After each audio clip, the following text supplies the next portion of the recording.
দিয়েছে আমি দেখবো। মা আমাকে দাও, আমি মোবাইল দেখি ঝামেলা কিসের? হ্যাঁ, সারাদিন মোবাইল দেখলে হবে, পড়াশোনা নাই? ওই গো, আরে কি হয়েছে কি? আজ পর্যন্ত আমি অফিস থেকে এসে দেখলাম না যে তুমি ছেলে মেয়েদেরকে পড়তে বসাইছো। হ্যাঁ আমি তো রোবট, আমার মা দুর্গার মতন 10টা হাত আছে। সংসারের কাজ শেষ হয় না আমার, আমি তোমার ছেলে মেয়ে সামলে বেড়াবো। শোনো, তুমি হচ্ছে এদের মা, এখন যদি তুমি শাসন না করো তাহলে ভবিষ্যতে কি অবস্থা হবে বলো তো? তোমাকে তো জীবনেও দেখলাম না অফিস থেকে এসে ছেলে মেয়েগুলোকে একটু পড়তে বসার কথা বলেছো। অফিসে কাজকর্ম করে আমি এমনি ক্লান্ত হয়ে পড়ি, তারপরেও আবার পড়াশোনার কথা বলছো? হ্যাঁ আমি তো বাড়ি থেকে থেকে হাতির মতন শক্তিশালী হয়ে যাচ্ছি না। যত দোষ নন্দ ঘোষ, আমার কপালটাই খারাপ। তোমাদেরকে ভালো কথা বলতে গেলে তোমরা কান্নাকাটি শুরু করে দাও, ভালো কথা বলতে গেলেও দোষ, আবার না বললেও দোষ। এটা আমাদের ছেলেদের কপাল, যা খুশি তাই করো গা। তোদেরকে আমি দেখছি, দাঁড়া না পরে।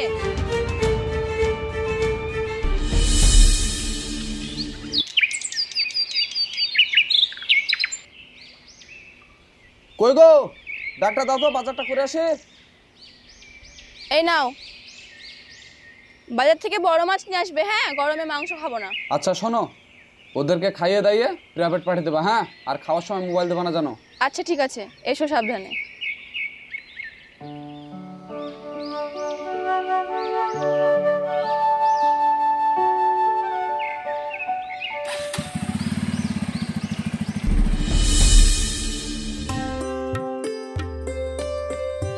এই নাও, খেয়ে নাও।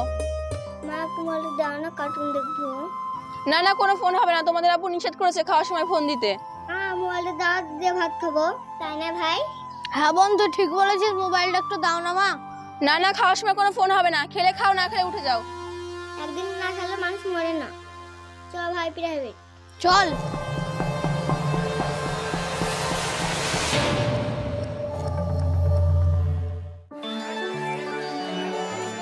ভালো হবে তো ভাই?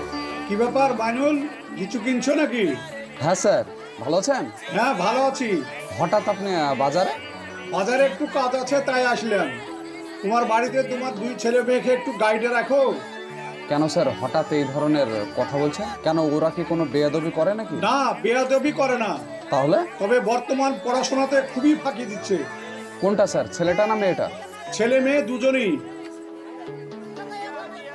ঠিক আছে স্যার, বিষয়টা আমি দেখছি। বেতনের টাকা পয়সা ঠিকঠাক দিচ্ছ তো? হ্যাঁ বেতনের টাকাটা ঠিকঠাক প্রতি মাসেই দেয়, কিন্তু পড়াতে খুব ফাঁকি মারছে। ঠিক আছে স্যার। ঠিক আছে মাইনুল, থাকো।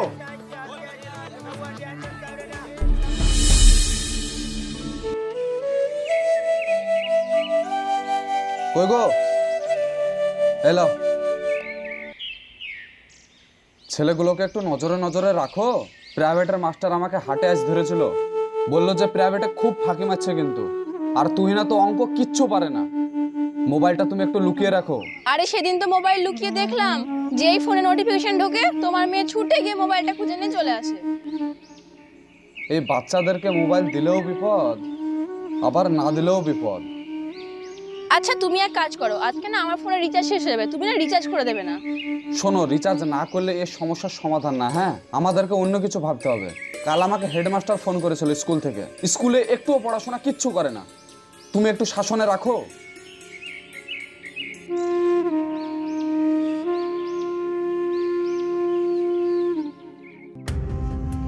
আজ থেকে তোমাদেরকে আমি প্রতিনিয়ত পড়াবো, হ্যাঁ? আর আমি যেটা পড়াবো সেটা মন দিয়ে পড়বা আর মন দিয়ে শুনবা, ঠিক আছে? আপু আমি পড়তে পারছি না কাশির জন্য। ঠিক আছে, তুমি চুপচাপ বসো। তোমার কাছে অরিজিনাল না ডুপ্লিকেট সেটা আমি দেখছি। চোখে দেখতে পাচ্ছি না, মাথা যন্ত্রণা করছে। আব্বু বোনকে মোবাইলটা দাও, বোনের চোখ ভালো হয়ে যাবে। তোমরা যদি এই বয়সে নাটক করো তাহলে কি করে হবে বলো তো? হ্যাঁ, এখনো তো তোমাদের বয়স পড়ে আছে। তৃষা, কই গো? কি হয়েছে কি? এই তোমার ছেলে মেয়েকে সামলাও, আমি আর সামলাতে পারছি না। আমি জানতাম তুমি সামলাতে পারবেও না। এই কি হয় রে তোদের একটু পড়তে বসতে? হ্যাঁ একটু মন দিয়ে পড়তে কি অসুবিধা তোদের? আরে ছি ছি, তুমি এভাবে মারছো কিসের জন্য? মাঝে মধ্যে একটা মেডিসিন দিলেই কাজ হবে, তুমি যাও আমি দেখছি। এই তোদের পড়াশোনা করতে কি হয় রে? 1 ঘন্টা পড়তে তোদের সমস্যা? তোদের কাছ থেকে কি চেয়েছি আমি পড়াশোনা ছাড়া? একটু পড়তে তোদের খুব কষ্ট হয়, কেন বুঝিস না? তোরা একটু পড়লে কি ক্ষতি হয় তোদের? 1 ঘন্টা নিজে তোদের দুজনের মধ্যে যদি একদিন উঠেছিস রে, দেখিস তোদের আজ কি করি। চুপচাপ পড়, আমি এক্ষুনি আসছি।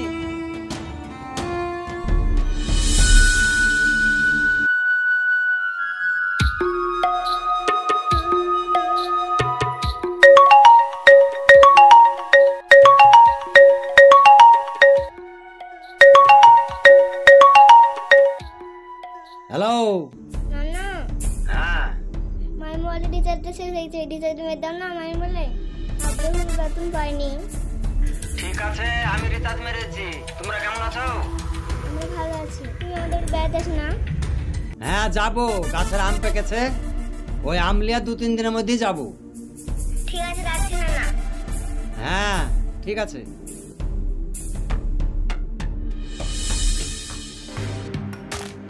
আমি এখনো বেতন পাইনি, তোমাকে এ কথা কে বললো? মায়ের মোড়ে রিচার্জ ছিল না, তার লেগে। আবার ছিল না? ছি ছি ছি ছি, আমার যেইটুকুন মান সম্মান আছে সেইটুকুরা তোরা নষ্ট করে দিবি রে। ছি।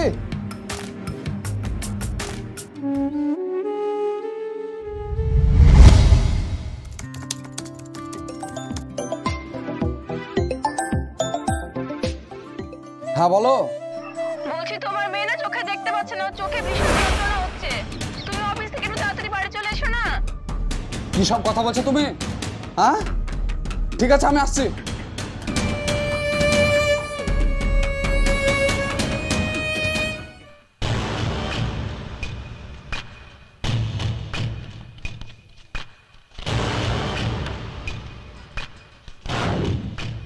আপনার মেয়ে অতিরিক্ত মোবাইল দেখে, তার জন্য একটা চোখের শিরা শুকিয়ে গেছে, একটা চোখে আর কোনোদিনও দেখতে পাবে না। ম্যাম কোনো উপায়? আপনাদেরকে কিছু মেডিসিন লিখে দিচ্ছি, এই মেডিসিনগুলো কন্টিনিউ করুন, আর যদি কোনো ডোনেট পান তো অপারেশনের জন্য আমরা ব্যবস্থা করে দেবো। ঠিক আছে ম্যাম, আমরা চেষ্টা করছি কোনো ডোনার পাওয়া যায় কি। আচ্ছা।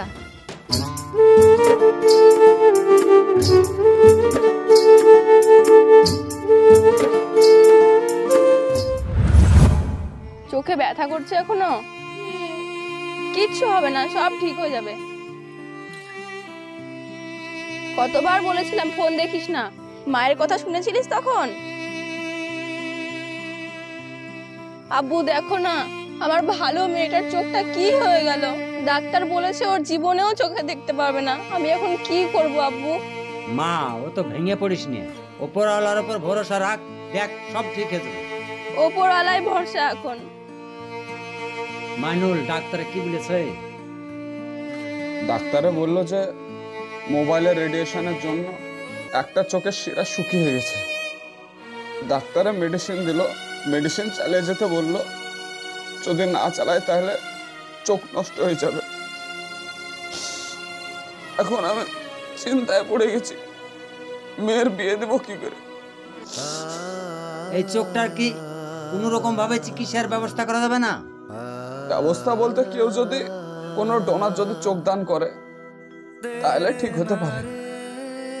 তুমিও খোঁজাখুঁজি করো, আমিও খোঁজাখুঁজি করি, দেখা যাক কোথায় ডোনার পাওয়া যায়। এখন উপরওয়ালার হাতে, উপরওয়ালা যা করবে তাই হবে।